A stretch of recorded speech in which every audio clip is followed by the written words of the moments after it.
paradojas son uno de los fenómenos más perturbadores de nuestra realidad. Son grietas en la lógica, puntos donde el pensamiento humano se muerde la cola y se derrumba. Algunas parecen simples juegos mentales, pero cuanto más profundo desciendes, más peligrosas se vuelven, hasta llegar a ideas que cuestionan si tú, tu memoria e incluso el universo entero son reales. Lo que van a ver a continuación no son simples relatos, sino los secretos más profundos de las paradojas que aún no han sido revelados. Bienvenidos al iceberg de las paradojas.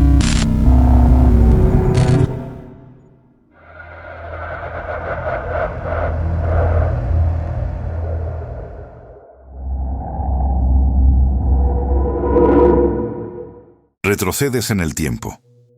Encuentras a tu abuelo cuando era joven, antes de conocer a tu abuela, y por alguna razón impides que se conozcan. Acabas de crear una imposibilidad que hace temblar toda la física. La paradoja del abuelo es el problema clásico del viaje en el tiempo, popularizado en la literatura de ciencia ficción a lo largo del siglo XX. Su planteamiento es demoledor en su sencillez. Si viajaras al pasado e impidieras la unión de tus abuelos, uno de tus padres nunca nacería. Y si ese padre nunca nace, tú tampoco. Pero si tú nunca naces, entonces nunca podrías haber viajado al pasado para impedir nada. La causa se destruye a sí misma. El problema no es solo narrativo, es lógico y físico. Un evento que, de ocurrir, impediría su propia causa. Un bucle que se anula. Los físicos han propuesto varias salidas. Algunos, basándose en la mecánica cuántica y la teoría de los universos paralelos, sugieren que al cambiar el pasado, simplemente crearías una línea temporal alternativa, un universo nuevo, sin afectar al tuyo. Otros proponen el principio de autoconsistencia. El universo, sencillamente, no permitiría que ocurriera nada que generara una contradicción. Nunca lograrías impedirlo. Algo siempre saldría mal. Como si la realidad, para protegerse, se negara a romperse.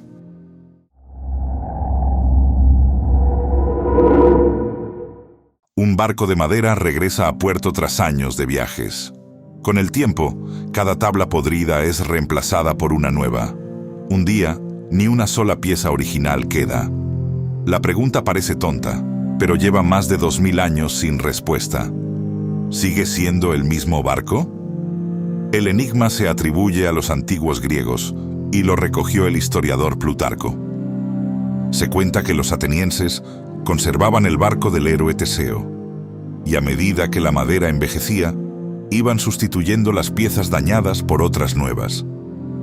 Llegó un momento en que se planteó la duda filosófica.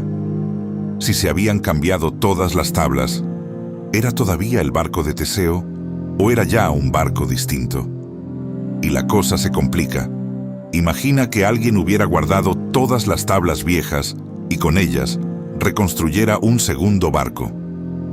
¿Cuál de los dos sería el auténtico? Este problema no trata realmente de barcos. Trata de ti.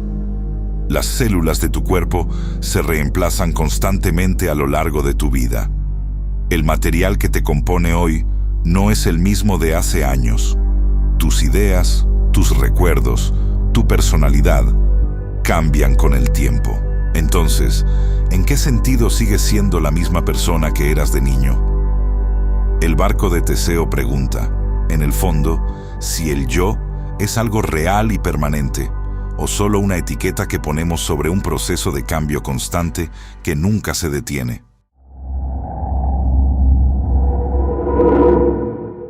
Todos conocen la regla. Cuando Pinocho miente, su nariz crece. Es una historia infantil. Pero esconde una trampa lógica tan perfecta que puede hacer estallar el sistema. La paradoja es un experimento mental moderno que utiliza al famoso personaje para ilustrar un problema lógico profundo. Funciona así. Imagina que Pinocho, cuya nariz crece únicamente cuando dice una mentira, pronuncia la frase «Mi nariz va a crecer ahora», y ahí el sistema colapsa. Si su nariz crece, significa que lo que dijo era verdad, pero su nariz solo crece cuando miente, así que no debería haber crecido. Ahora bien, si su nariz no crece, entonces lo que dijo era mentira, y como mintió, su nariz debería crecer. Cada posibilidad implica su contraria. No hay salida. Es una versión de una de las paradojas más antiguas de la lógica, la paradoja del mentiroso, la frase que afirma, esto que estoy diciendo es falso. Estas autorreferencias han atormentado a los lógicos durante milenios y demostraron algo perturbador, que con las herramientas del propio idioma se pueden construir afirmaciones que ningún sistema puede clasificar como verdaderas ni falsas. Grietas en el lenguaje mismo.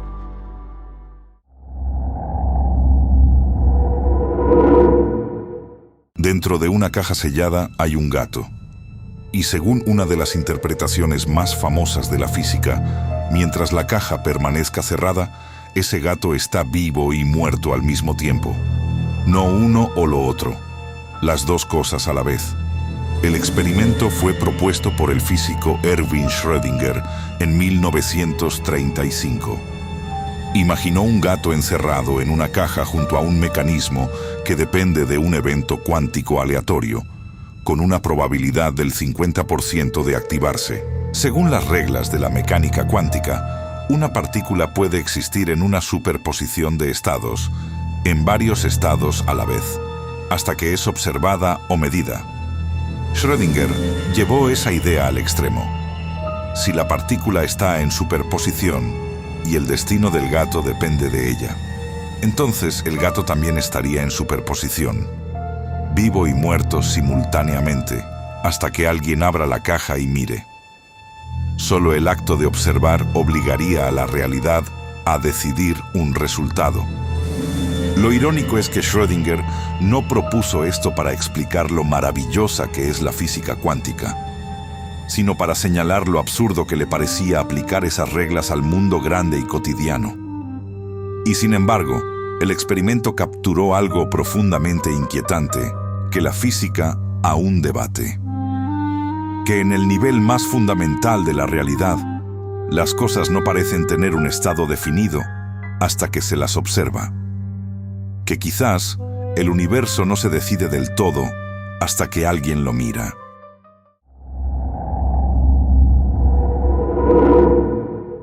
Una comida entre científicos, a mediados del siglo XX. En medio de la conversación sobre vida extraterrestre, uno de los mayores físicos de la historia lanza una pregunta sencilla que sigue sin respuesta hasta hoy. ¿Dónde está todo el mundo? La paradoja de Fermi lleva el nombre del físico Enrico Fermi, quien la planteó de manera informal alrededor de 1950. El razonamiento es aplastante. El universo es inmenso y muy antiguo. Solo en nuestra galaxia hay cientos de miles de millones de estrellas, muchas con planetas. Dada esa cantidad astronómica de oportunidades y el tiempo transcurrido, la vida inteligente debería haber surgido muchas veces, y algunas civilizaciones deberían haber tenido tiempo de sobra para expandirse por la galaxia. Y sin embargo, no vemos nada, ni una señal, ni una sonda, ni un rastro. Silencio absoluto. Esa contradicción entre la altísima probabilidad de vida y la ausencia total de evidencia es la paradoja. Las respuestas son escalofriantes. Quizás la vida inteligente es rarísima. Quizás las civilizaciones se extinguen antes de poder expandirse. Quizás están ahí, pero deliberadamente en silencio. O quizás, la más inquietante, hay un peligro que todas aprendieron a temer. El cielo debería estar lleno de voces, y está completamente mudo.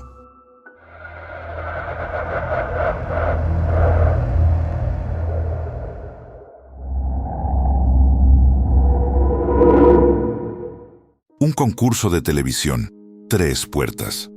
Detrás de una hay un coche, detrás de las otras 2, nada. Eliges una.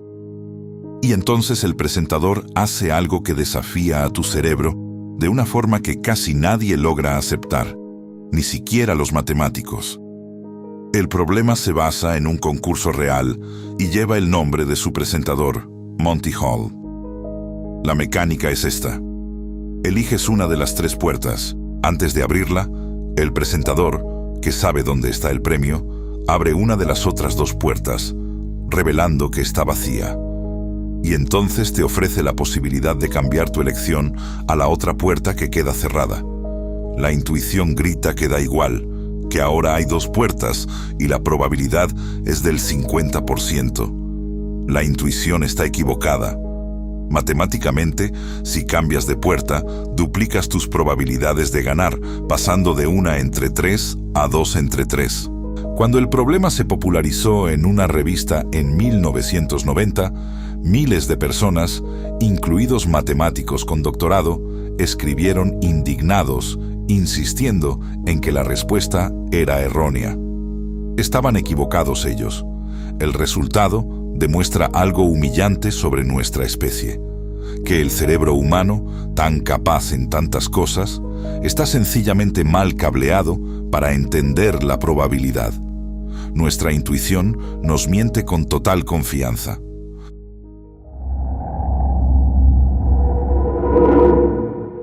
Una sola pregunta ha sido usada durante siglos para atacar la idea misma de un ser todopoderoso. Y es engañosamente simple. ¿Puede un ser omnipotente crear una piedra tan pesada que ni siquiera él mismo pueda levantarla? La paradoja de la omnipotencia es un problema clásico de la filosofía y la teología. Su fuerza está en que cualquier respuesta parece destruir la premisa. Si el ser todopoderoso no puede crear esa piedra, entonces hay algo que no puede hacer, y por tanto, no es omnipotente. Pero si puede crear una piedra que no puede levantar, entonces existe algo que no puede hacer, levantarla, y de nuevo, no es omnipotente. En ambos casos, el concepto de poder ilimitado se desmorona. Muchos filósofos y teólogos han respondido que la paradoja está mal planteada. Argumentan que la omnipotencia no significa la capacidad de hacer cosas lógicamente imposibles, del mismo modo que no se le pide crear un círculo cuadrado. Una piedra así sería, según ellos, una contradicción en sí misma, no una verdadera limitación. Otros sostienen que la paradoja revela una grieta real en la idea de un poder absoluto. El debate sigue abierto y demuestra cómo una sola frase, bien construida, puede poner en jaque uno de los conceptos más grandes jamás imaginados.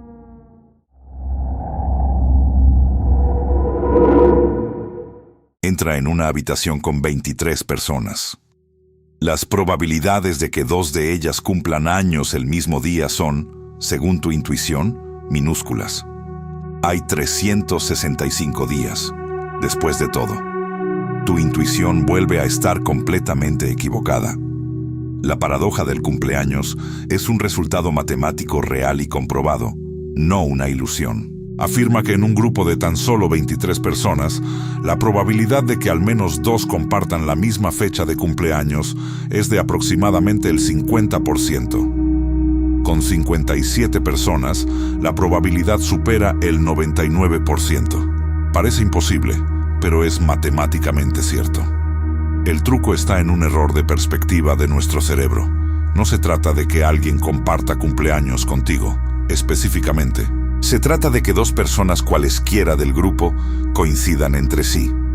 Y ahí está la clave. En un grupo de 23 personas, el número de parejas posibles no es 23, sino 253. Cada una es una oportunidad de coincidencia, y al sumarlas, la probabilidad se dispara. La paradoja no revela nada sobre los cumpleaños, revela algo sobre nosotros. Que nuestra mente es incapaz de calcular cómo se acumulan las combinaciones y que el azar está mucho más lleno de coincidencias de lo que jamás sospechamos.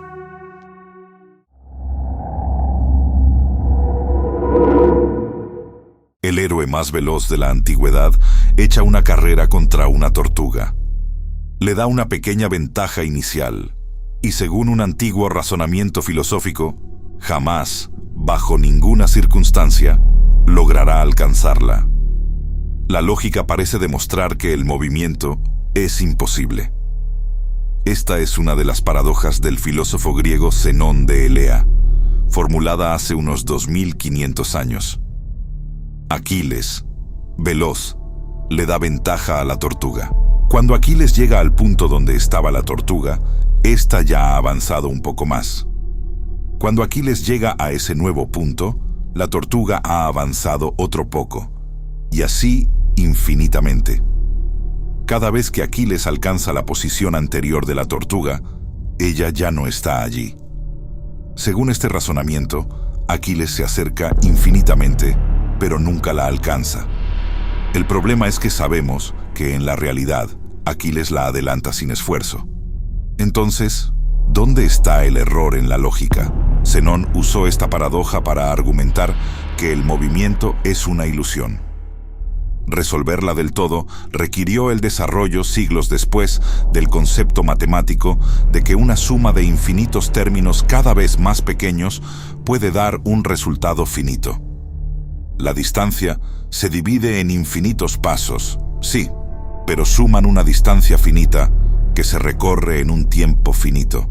Aún así, la paradoja de Zenón sigue siendo un recordatorio de que el infinito se esconde dentro de cada pequeño movimiento y de que la lógica más impecable puede llevarnos a conclusiones absolutamente falsas.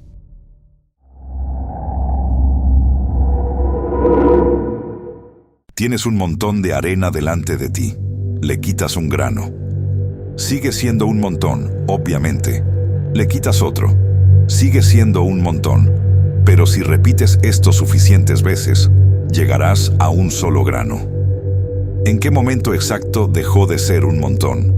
La paradoja de Sórites, cuyo nombre viene de la palabra griega para montón, es otra herencia de la filosofía antigua. Su planteamiento es simple pero corrosivo. Aceptamos dos ideas. Primero, que 1.000.000 de granos de arena forman un montón. Segundo, que quitar un solo grano de un montón nunca lo convierte en un no montón. Pero si aplicas esa segunda regla una y otra vez, llegas a la conclusión absurda de que un solo grano, o incluso ningún grano, sigue siendo un montón. No existe un número exacto de granos donde todos estemos de acuerdo en que aquí deja de ser un montón. No hay una línea clara. Y esto no es un juego sobre arena. Es un problema profundo sobre el lenguaje. ¿Cuántos cabellos hay que perder para estar calvo? ¿En qué momento exacto un niño se convierte en adulto? Casi todas las palabras que usamos tienen bordes borrosos. La paradoja de Sórites revela que el lenguaje humano, la herramienta con la que dividimos y nombramos la realidad, no tiene límites precisos. Trazamos fronteras donde en realidad solo hay un cambio gradual y fingimos que esas fronteras son reales.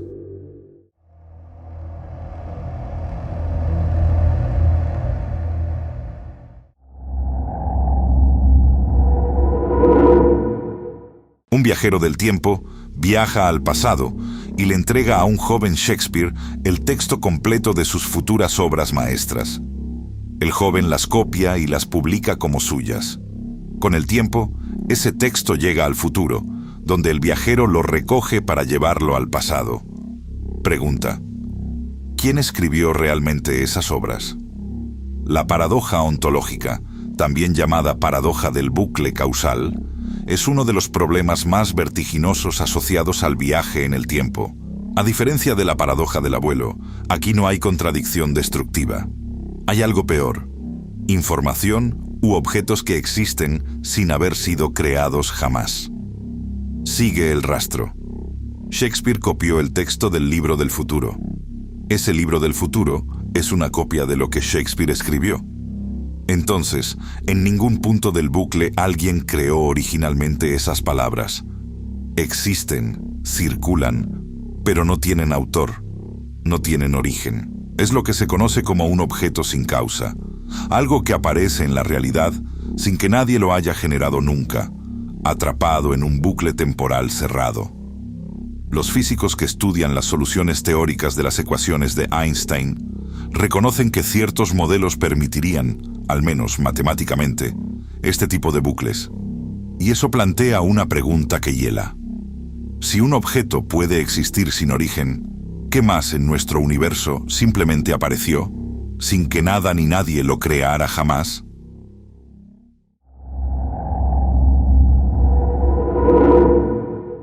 Un condenado recibe una sentencia con una condición extraña. Será ejecutado un día de la próxima semana, de lunes a viernes, pero el día será una sorpresa. No lo sabrá hasta la mañana misma de su ejecución. El prisionero, usando pura lógica, demuestra que eso es imposible, y su lógica es impecable. Y aún así, se equivoca. La paradoja del ahorcamiento inesperado o del examen sorpresa es un famoso problema lógico. El razonamiento del prisionero es el siguiente. No pueden ejecutarlo el viernes, porque si llega el jueves por la noche y sigue vivo, sabría que es el viernes y ya no sería sorpresa. Así que descarta el viernes. Pero entonces el jueves se convierte en el último día posible, y por el mismo razonamiento, tampoco sería sorpresa. Así descarta el jueves. Y luego el miércoles, el martes y el lunes. Concluye, feliz, que es imposible ejecutarlo por sorpresa. Y entonces, el miércoles por la mañana, vienen a por él. Y es una sorpresa total. Su lógica, aparentemente perfecta, falló. Lo desconcertante es que, décadas después, los filósofos y lógicos aún no se ponen de acuerdo sobre dónde está exactamente el error en el razonamiento del prisionero. Algunos sostienen que el fallo está en cómo se define la palabra sorpresa. Otros, en un problema de autorreferencia parecido al de la paradoja del mentiroso. Es una paradoja que parece simple, que todos entendemos, y que sin embargo se resiste tercamente a ser resuelta del todo. La certeza lógica del prisionero fue, precisamente, lo que lo condenó.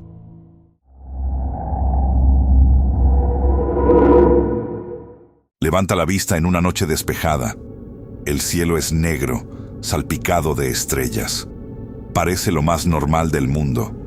Pero ese cielo oscuro esconde uno de los secretos más profundos del universo, y durante siglos nadie supo explicarlo. La paradoja de Olbers, formulada por varios pensadores y popularizada por el astrónomo Heinrich Olbers en el siglo XIX, plantea algo aparentemente trivial que resulta ser profundísimo. Si el universo fuera infinito, eterno, y estuviera lleno de estrellas distribuidas de manera uniforme en todas direcciones, entonces, mires hacia donde mires, tu línea de visión debería terminar tarde o temprano en la superficie de una estrella. Y si eso fuera cierto, el cielo nocturno entero debería brillar, deslumbrante, tan luminoso como la superficie del sol. Pero no lo hace. El cielo es oscuro, y esa oscuridad es un enigma. ¿Por qué está oscuro el cielo? La respuesta revela la verdadera naturaleza del cosmos. El cielo es negro porque el universo no es infinito ni eterno como se creía. Tuvo un comienzo. La luz de las estrellas más lejanas aún no ha tenido tiempo de llegar hasta nosotros. Y además, porque el universo se expande, estirando la luz de los objetos más distantes hasta longitudes que nuestros ojos ya no pueden ver. La simple oscuridad de la noche es, en realidad, una de las pruebas de que el universo tuvo un principio. El vacío negro sobre tu cabeza es el eco de ese origen.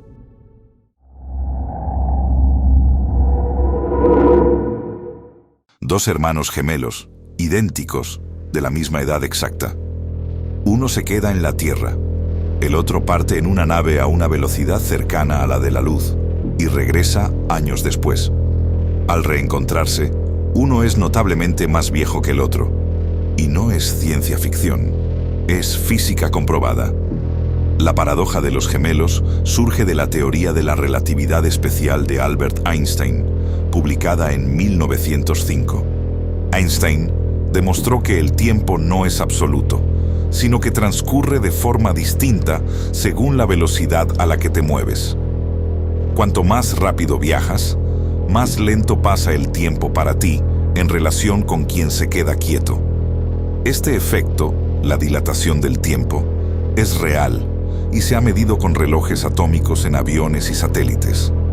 Aplicado a los gemelos, el que viaja al espacio a gran velocidad experimenta el tiempo más lentamente. Para él pasan, digamos, unos pocos años. Para su hermano en la Tierra pasan décadas.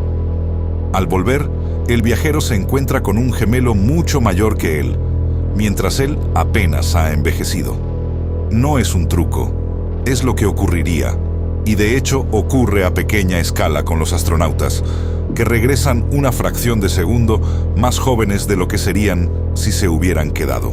El tiempo, ese río que creíamos igual para todos, es en realidad maleable, elástico, distinto para cada uno según cómo se mueva.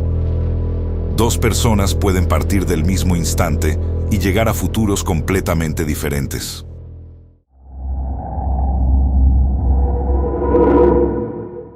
Un medicamento nuevo se prueba.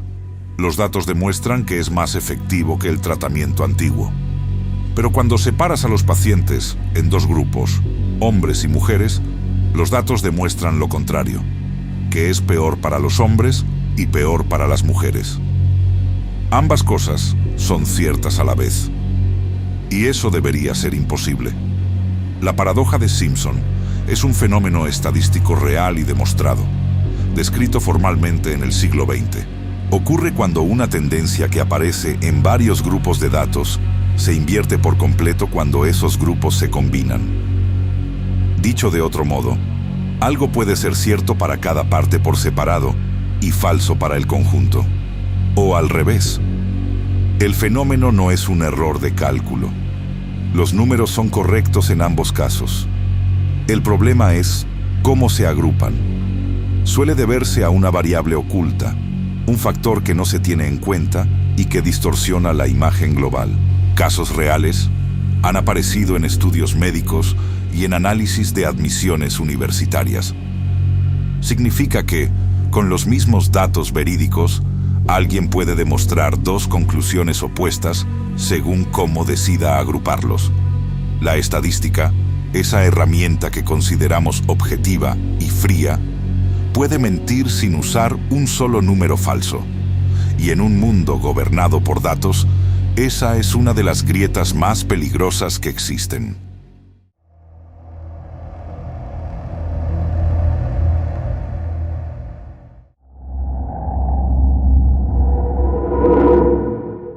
¿Y si no fueras una persona?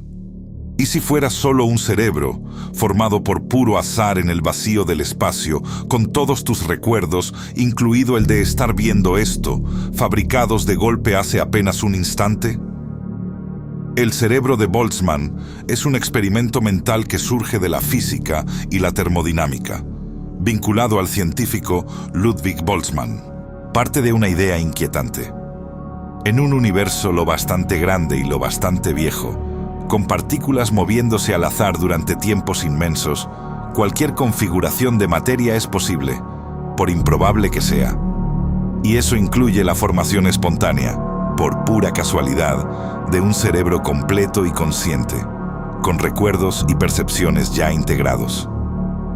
El problema surge cuando los físicos hacen los cálculos. En ciertos modelos del cosmos, sería estadísticamente más probable que un cerebro así surgiera del caos, flotando solo, que la aparición de un universo ordenado con planetas y evolución como el nuestro. Y de ahí nace el vértigo. Si esos cerebros espontáneos fueran más probables que los observadores reales como nosotros, entonces, estadísticamente, sería más probable que tú fueras uno de ellos.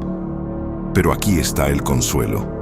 Los físicos usan esta paradoja al revés, como una señal de alarma. Si una teoría del universo predice que deberían dominar los cerebros de Boltzmann, se considera que esa teoría está equivocada, precisamente por eso. no es una amenaza sobre tu existencia. Es una herramienta para detectar cuándo nuestras teorías sobre la realidad se han roto.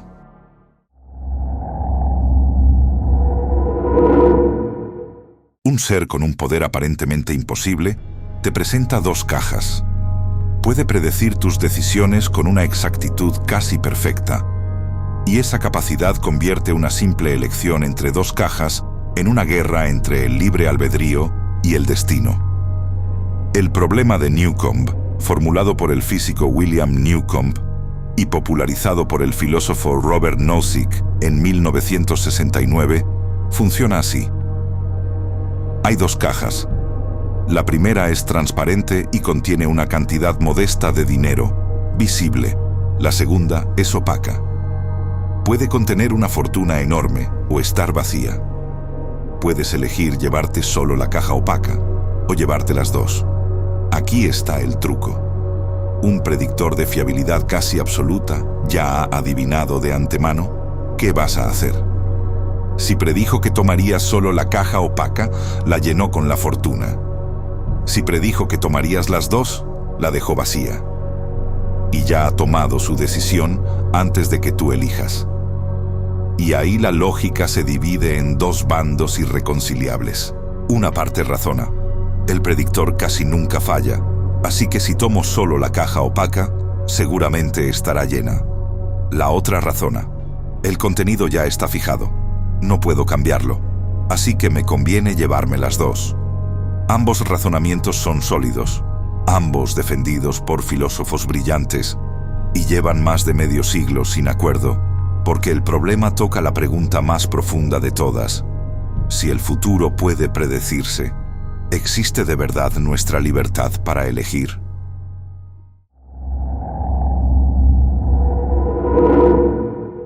Un experimento con un nombre inocente esconde uno de los problemas más desconcertantes sobre la conciencia y la probabilidad. Una voluntaria acepta que la duerman, que la despierten y que le borren el recuerdo de haber despertado. Y algo tan simple rompe nuestra comprensión de la certeza. El problema de la Bella Durmiente es un experimento mental de la filosofía y la teoría de la probabilidad, muy debatido desde comienzos de este siglo. Funciona con el lanzamiento de una moneda. La voluntaria es dormida el domingo. Si la moneda sale cara, se la despierta una sola vez. Si sale cruz, se la despierta dos veces. Pero entre un despertar y otro, se le borra la memoria, de modo que en cada despertar, no recuerda haber despertado antes. Cada vez que despierta, es idéntico para ella. Ahora, la pregunta clave. Cuando la Bella Durmiente despierta y se le pregunta cuál cree que fue el resultado de la moneda, ¿qué probabilidad debería asignar a que fuera cara? Aquí, las respuestas se dividen. Una parte sostiene que es un medio, porque una moneda justa siempre tiene esa probabilidad y despertar no aporta información nueva. Otra sostiene que es un tercio, porque de todos los despertares posibles, solo uno de cada tres ocurre en el escenario de cara. El debate parece técnico, pero apunta a algo abismal. ¿Cómo razonar sobre la probabilidad cuando nuestra propia memoria y nuestra continuidad como observadores pueden ser manipuladas? Demuestra que la conciencia no es el flujo sólido que creemos, sino algo que, en principio, se puede fragmentar, repetir y borrar.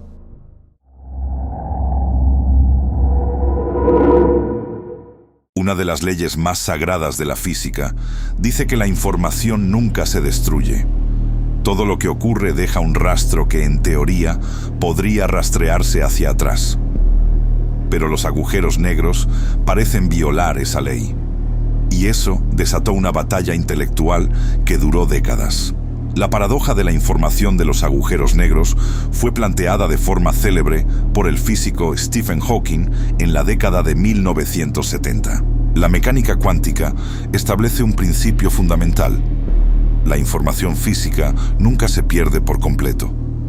Sin embargo, Hawking demostró teóricamente que los agujeros negros emiten lentamente una radiación, hoy llamada radiación de Hawking, y que con el tiempo pueden llegar a evaporarse por completo hasta desaparecer.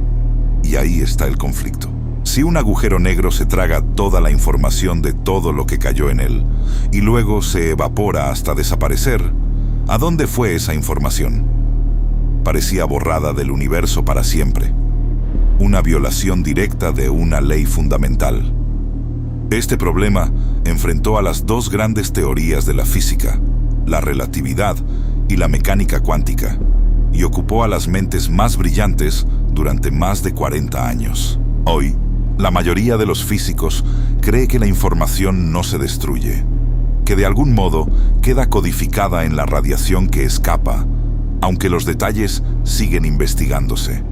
Lo que está en juego no es un detalle técnico, sino si el universo, en su nivel más profundo, conserva o borra su propia historia.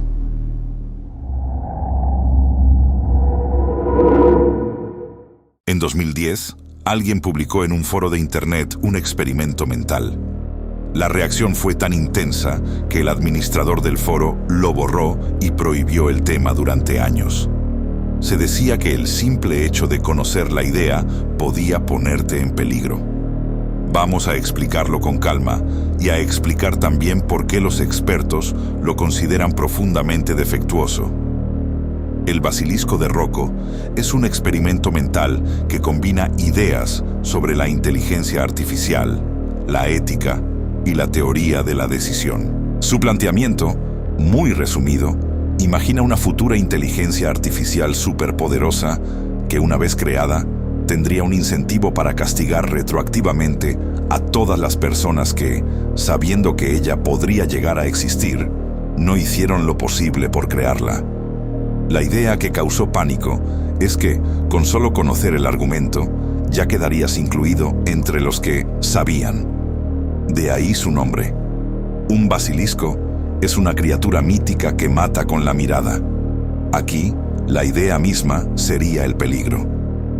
Ahora, la parte importante, la que casi nunca se cuenta con el mismo énfasis. Los filósofos, los expertos en inteligencia artificial y los teóricos de la decisión consideran, en su gran mayoría, que el argumento es profundamente defectuoso y que no funciona. Se basa en una larga cadena de suposiciones muy discutibles que, al examinarse, se desmoronan. No hay ninguna razón lógica sólida por la que una inteligencia futura ganaría algo castigando a personas del pasado por algo que ya no puede cambiarse. El basilisco de Rocco es, en realidad, un caso de estudio fascinante sobre otra cosa, sobre cómo una idea, por infundada que sea, puede propagarse y generar ansiedad simplemente porque está construida para sonar aterradora. El verdadero fenómeno interesante no es la amenaza, es cómo el miedo se contagia.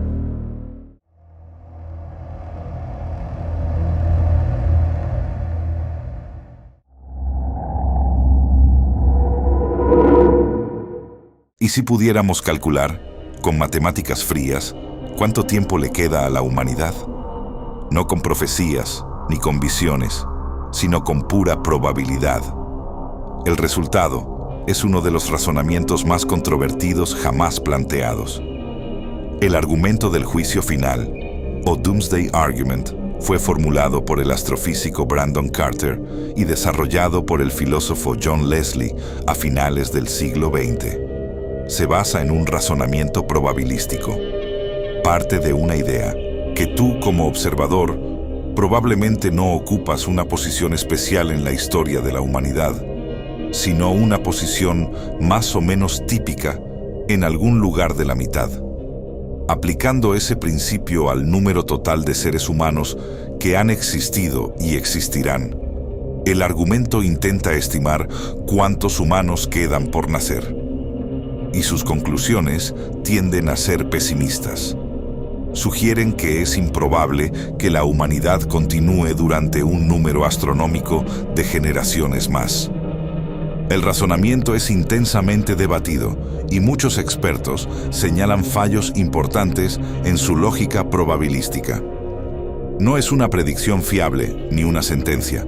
es un ejercicio filosófico y la mayoría de los especialistas no lo toma como un pronóstico literal. Pero es un ejemplo fascinante de cómo un puñado de suposiciones estadísticas, aparentemente inofensivas, pueden llevarnos a conclusiones que nos obligan a mirar de frente nuestra propia fragilidad como especie.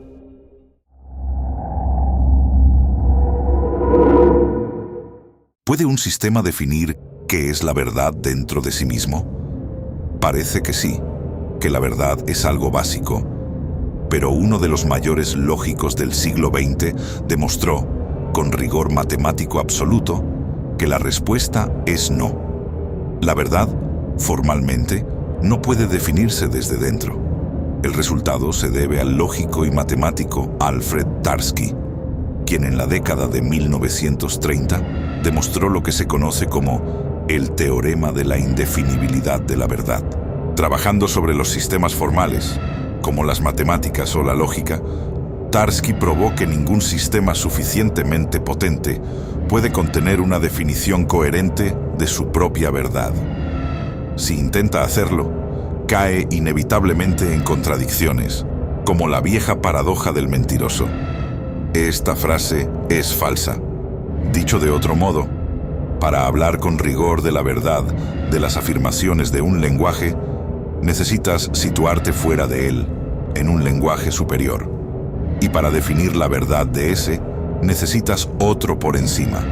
Y así, sin fin. Este teorema, junto a los teoremas de incompletitud de Kurt Gödel, sacudió los cimientos de las matemáticas. Demostraron que existen límites absolutos a lo que cualquier sistema formal puede probar o definir sobre sí mismo. La verdad, resulta, es como un horizonte. Siempre puedes señalarla desde fuera, pero nunca atraparla del todo desde dentro. Hay algo en el corazón mismo de la lógica que se niega para siempre a ser capturado.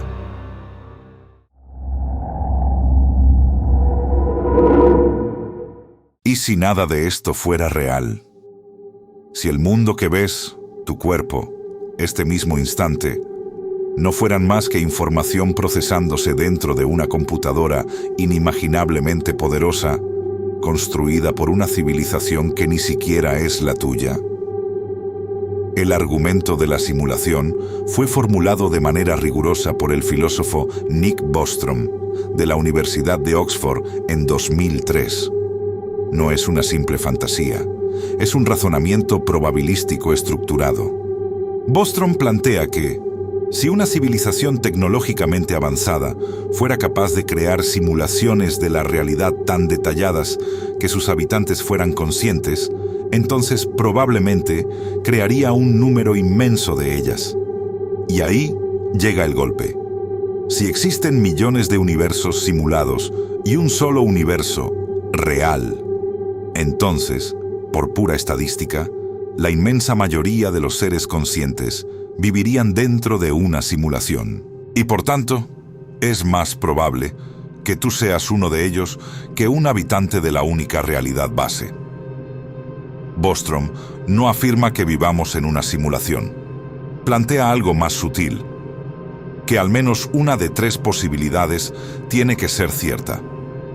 O las civilizaciones se extinguen antes de lograr esa capacidad, o eligen no crear tales simulaciones, o nosotros estamos, casi con certeza, dentro de una.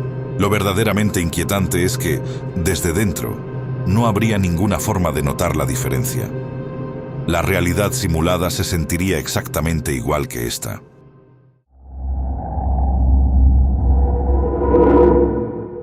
Esta es, quizás, la idea más extraña de todo el iceberg.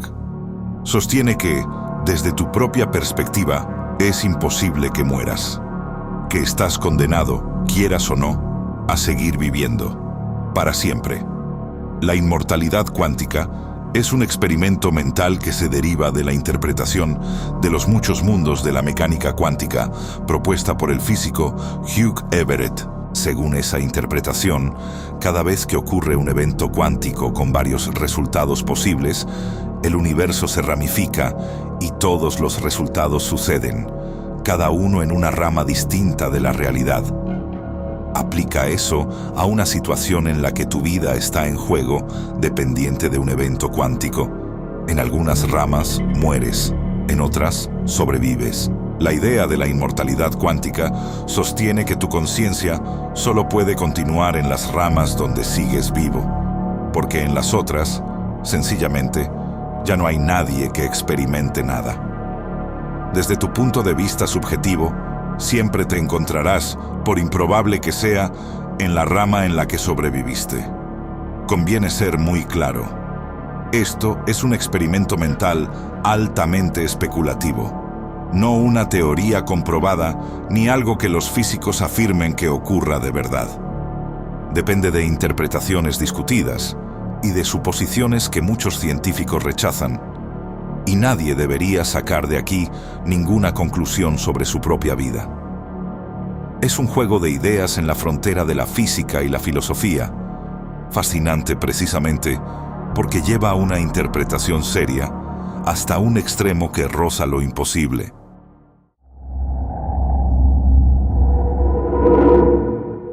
Llegamos al fondo, a la paradoja final, la que no tiene respuesta y de la que no hay escapatoria. La imposibilidad absoluta de demostrar que cualquier cosa, más allá de tu propia mente, existe de verdad. El solipsismo es una postura filosófica llevada a su conclusión más radical y hunde sus raíces en el famoso razonamiento del filósofo René Descartes en el siglo XVII. Descartes buscó algo de lo que no pudiera dudar y encontró una sola certeza: el hecho de que él estaba pensando. Pienso, luego existo. De todo lo demás, en cambio, podía dudar. Podía dudar del mundo, de su cuerpo, de las otras personas, porque todo eso llega a través de sus sentidos, y los sentidos pueden engañar. El solipsismo toma esa duda y la lleva hasta el final. Sostiene que lo único que puedes probar con certeza absoluta es que tu propia mente existe. Todo lo demás, el mundo exterior, las estrellas, la historia, las personas que amas, podrían ser, en teoría, una construcción de tu propia conciencia. No tienes forma de demostrar que exista una sola mente aparte de la tuya. No hay manera de refutarlo del todo. Todo lo que conoces llega filtrado a través de tu propia percepción, la única cosa cuya existencia no puedes verificar desde fuera. Casi nadie vive como un solipsista, porque es una idea tan estéril como irrefutable. Pero aquí, en el punto más profundo del iceberg, la paradoja final te deja a solas con una posibilidad que no puedes descartar ni confirmar: que la única conciencia real seas tú, y que este mismo relato, y quien lo narra, solo existan dentro de tu mente.